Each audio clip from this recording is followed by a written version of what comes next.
இன்றைக்கி பார்த்திங்கன்னா நிறைய பேர்த்துக்கு நிறைய பிரச்சனைகள் இருக்குது. எல்லாருமே வந்து ஹாஸ்பிட்டல் போய் கம்பல்சரி போயிட்டுருக்கோம். ஏதாவது ஒரு பிரச்சனை இருக்குது. ஒரு சளி பிடிச்சதுன்னா ஹாஸ்பிட்டல் போகிறோம், காய்ச்சல் வந்துச்சுன்னா ஹாஸ்பிட்டல் போகிறோம், சுகரு, பிளட் ப்ரெஷரு, இந்த மாதிரி எல்லாமே ஹாஸ்பிட்டல் இல்லாமல் நம்ம மனித வாழ்க்கையே கிடையாது. முன்னாடிலாம் ஹாஸ்பிட்டல் வந்து ரொம்ப முடியலை அப்படின்னா தான் கூட்டிகிட்டு போவாங்க. நாட்டு வைத்தியம், சித்த வைத்தியம், பாட்டி வைத்தியம், கை வைத்தியம் அப்படின்னு சொல்லி ஏதாவது ஒன்று சளி பிடிச்சா கூட இப்போ எல்லாம் லைட்டாக காய்ச்சடிக்குதா உடனே ஹாஸ்பிட்டல் கூப்பிட்டு போயிடுறாங்க. முன்னாடிலாம் பார்த்தீங்கன்னா ரசம் வச்சு கொடுப்பாங்க.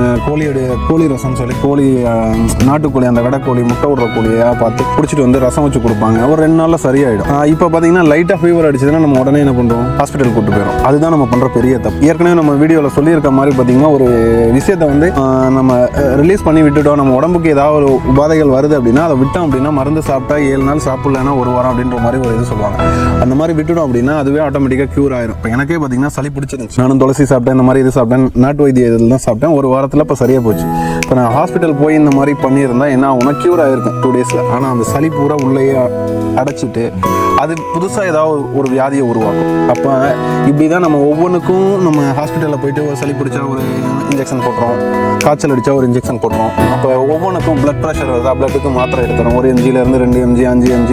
ஸோ இப்படியே நம்ம இன்க்ரீஸ் ஆகி கடைசியில் பார்த்தீங்கன்னா ஒரு லெவலுக்கு மேலே நமக்கு அந்த நோய்க்கு மாத்திரையே இல்லை அப்படின்ற இதுக்கப்புறம் தான் நம்ம ஒன்று இறந்து போயிடுவோம். இல்லை அப்படின்னா அடுத்த சித்த வைத்தியத்தில் போவோம். அப்போ தான் இதை சாப்பிடலாம், அதை சாப்பிடலாம், இதை சாப்பிட்டா ஆவாரம்பூ டீ வச்சு குடிக்கலாம், ஆவாரம்பூ பொடி பண்ணி அந்த இதை ஒவ்வொரு ஸ்பூன் சாப்பிடலாம். ஸோ இப்படின்றத அந்த டைமில் தான் நமக்கு சொல்கிறாங்க யாராவது. ஹாஸ்பிட்டல் போகிற வரைக்கும் நம்மளும் யாருக்கிட்டையும் சொல்ல மாட்டோம், வெளியில் சொல்ல மாட்டோம் எந்த பிரச்சனை இருக்குது. இப்போ இந்த மாதிரி ஹாஸ்பிட்டல் போய் 1 mg, 2 mg, 5 mg, 10 mg இந்த மாதிரி டேப்லெட் இன்க்ரீஸ் ஆகிட்டே இருக்கும். ஒரு மாதம், ஒரு 6 மாதம் போவோம். 1 mgல டேப்லெட் எழுதி கொடுத்துருப்பாங்க. அடுத்து அதை சாப்பிட்டு நம்ம உடம்பு அதுக்கு அடுத்த ஸ்டேஜுக்கு போயிடும். அந்த 1 mg தாங்காது. அப்புறம் டாக்டர்கிட்ட போனால் எனக்கு இன்னும் சரியாகல சார் அப்படின்னு சொன்னோம்னா அடுத்தது எழுதி கொடுப்பாங்க. அப்போ இப்படியே போயிட்டு இருக்கிறதுனால நம்ம ஒரு லெவலுக்கு மேலே போச்சுன்னா நமக்கு மாத்திரையே இல்லை அப்படின்றாங்க. அப்புறம் தான் சுகராக இருந்தால் இந்த விரல் எடுக்கணும், கால் எடுக்கணும், கை எடுக்கணும். ஸோ இந்த மாதிரி இதெல்லாம் வருது. இது எல்லாமே வராமல் இருக்கணும்னு பார்த்தீங்கன்னா நம்ம என்ன பண்ணலாம்னா, நம்ம தமிழர் முறைப்படி உணவுகளை வந்து கரெக்டான விகிதத்தில் எடுத்துக்கிட்டோம். அதாவது அறுசுவையும் நம்ம உணவில் தான் இருக்குது, வேறு யாரோட உணவுலையும் இருக்காது. தமிழர்களோட வாழ்க்கையில் இருக்கிறதுல இனிப்பு, புளிப்பு, உவர்ப்பு, துவர்ப்பு, காரம், அந்த அறுசுவையும் நம்ம உணவில் வந்து எல்லா விதத்தில் நம்ம எடுத்துகிட்டு இருந்திருக்கோம். டெய்லி சாப்பாட்டில் பார்த்திங்கன்னா அறுசுவையும் எடுத்திருக்கோம். என்ன அப்படின்னா இனிப்பு எடுத்திருக்கோம். இனிப்பு, உவர்ப்பு, கசப்பு, துவர்ப்பு, புளிப்பு, காரம். ஸோ இந்த மாதிரியான அறுசுவையும் நம்ம சாப்பாட்டில் ஏதாவது ஒரு இதில் எடுத்துக்குவோம். ஒரு இப்போ இனிப்பு அப்படின்னு சொன்னோம்னா நம்ம என்ன எடுத்துக்கோம்னா டெய்லி பால் எடுத்துக்கிறோம், கிழங்கு எடுத்துக்கிறோம், வாழைப்பழம் எடுத்துக்கிறோம், தேன் எடுத்துக்கிறோம் மாதிரியான எடுத்துக்கிறோம். ஸ்வீட் அப்படின்னு பார்த்தீங்கன்னா டெய்லி நம்ம டீ காஃபி குடிக்கிறோம். வெள்ளை சக்கரை எடுத்துக்காதனால நம்ம எடுத்துக்கிறோம். இருந்தாலும் அது ஒரு இதாக வந்துடுது. இப்போ நாட்டு சக்கரை நிறைய பேர் மாறிட்டாங்க. அப்புறம் வாழைப்பழம் வந்து ஸ்வீட்டோட சேர்ந்தது, தேன் வந்து ஸ்வீட்டோட சேர்ந்தது. அடுத்தது பால், நம்ம எடுத்துக்கிற பால்லேயே வந்து ஸ்வீட்னஸ் லைட்டாக இருக்க தான் செய்யுது. அதுக்கு அடுத்தது பார்த்தீங்கன்னா உவர்ப்பு பார்த்தீங்கன்னா உவர்ப்புனா என்ன சொல்லுவாங்க, நம்ம உப்பு வந்து நம்ம சாப்பாட்டில் வந்து அறுசுவைக்கும் வந்து எல்லா சுவையும் எடுத்து கொடுக்கக்கூடியது. அதே மாதிரி நமக்கு செரிமானத்தையும் கரெக்டாக கொடுக்கக்கூடியது. உப்பு இல்லை அப்படின்னு சொன்னால் அந்த சாப்பாடு கண்டிப்பாக வேஸ்ட்டு. உப்புல்லா பண்டம் குப்பையில். உப்பு இருந்தால் தான் வந்து அறுசுவையும் எடுத்து கொடுக்கும். நீங்கள் அதே மாதிரி அடுத்தது பார்த்தீங்கன்னா கசப்புனாவே உங்களுக்கு எல்லாத்துக்குமே தெரியும். எடுத்தோடனே கசப்பு அப்படின்னா என்ன சொல்லுவாங்க, பாவக்காய் தான். நமக்கு ஞாபகத்துக்கு வரதே பாவக்காய் தான்.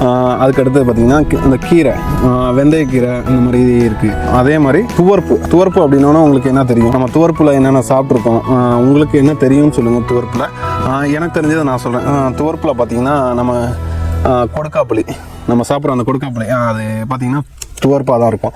அதே மாதிரி பார்த்திங்கன்னா வாழைப்பூ, நம்ம வீட்டில் செஞ்சு சாப்பிட்ற பொரியல் வந்து வாழைப்பூ, அதுவும் நம்ம சாப்பாட்டில் சேர்த்துக்கூடியது. ஆனால் இதெல்லாம் வந்து அடிக்கடி சேர்த்துக்கூடியது. அதே மாதிரி இந்த ஆவாரம்பூன்னு சொல்கிறது, இப்போ சுகருக்கு வந்து மெயினான ஒரு இது மருந்துன்னு சொன்னால் நம்ம இதில் ஆவாரம்பூ தான் சொல்லுவாங்க. அதில் அந்த அரிசி மாதிரி இருக்கும். அதை எடுத்து அதை நிழலில் காய வச்சு பொடி பண்ணி அதை டீ இந்த மாதிரி டெய்லி சூப்போ ஏதோ ஒன்று பண்ணி குடிச்சிட்டு இருக்காங்க. அதே மாதிரி புளிப்புன்னு உங்களுக்கு தெரியும், நிறைய பேர் எல்லாத்துக்குமே தெரியும். புளி, அதுக்கப்புறம் பார்த்திங்கன்னா இந்த புளிச்சக்கீரை, அதுக்கப்புறம் லெமனு, தயிர் நல்லா புளிக்க வச்சு சாப்பிட்றாங்க. ஸோ இந்த மாதிரி இதெல்லாம் பார்த்திங்கன்னா இது சாப்பிட்றதுனால என்ன நமக்கு உடம்புல இது கிடைக்கும் அப்படின்னு பார்த்திங்கன்னா செரிமானம். மெயினாக இப்போ தயிர் சாப்பிட்டோம் அப்படின்னா செரிமான பிரச்சனை இருக்காது. அதுக்கு அடுத்தது காரம் பார்த்திங்கன்னா மெயினாக நம்ம உடம்புக்கு அந்த சளி இந்த மாதிரி பிரச்சனைகள் இருந்துச்சுன்னா காரம் வந்து நம்ம அந்த சளியை வந்து அறவே நீக்கிடும் உடம்புல இருந்து. என்னென்னா நம்ம மிளகு எடுத்துக்குவோம்.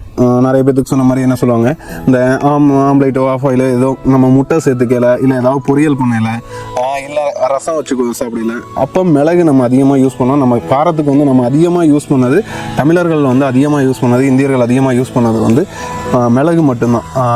மிளகான்றது வந்து மேற்கத்திய நாடுகளில் இருந்து நமக்கு வந்தது தான், அது இங்கே வந்தது தான் இந்தியாவுக்கு. சாப்பாட்டில் வந்து அறுசுவையும் நம்ம சேர்த்துக்குவோம். உங்களுக்கும் இதில் நான் சொன்னது என்ன பிடிச்சிருக்கு, இதில் வேறு ஏதாவது நம்ம விட்டு போயிருந்தாலும் நீங்கள் சொல்லலாம். அறுசுவைக்கும் வேறு என்ன எக்ஸாம்பிள் இருக்குது, இனிப்பில் என்ன இருக்குது, காரத்தில் என்ன இருக்குது, இதெல்லாம் நம்ம என்னென்ன செஞ்சு சாப்பிடலாம், என்ன செஞ்சு சாப்பிட்டா என்ன குணமாகும், இந்த மாதிரி விஷயங்கள் உங்களுக்கு தெரிஞ்சால் சொல்லுங்கள்.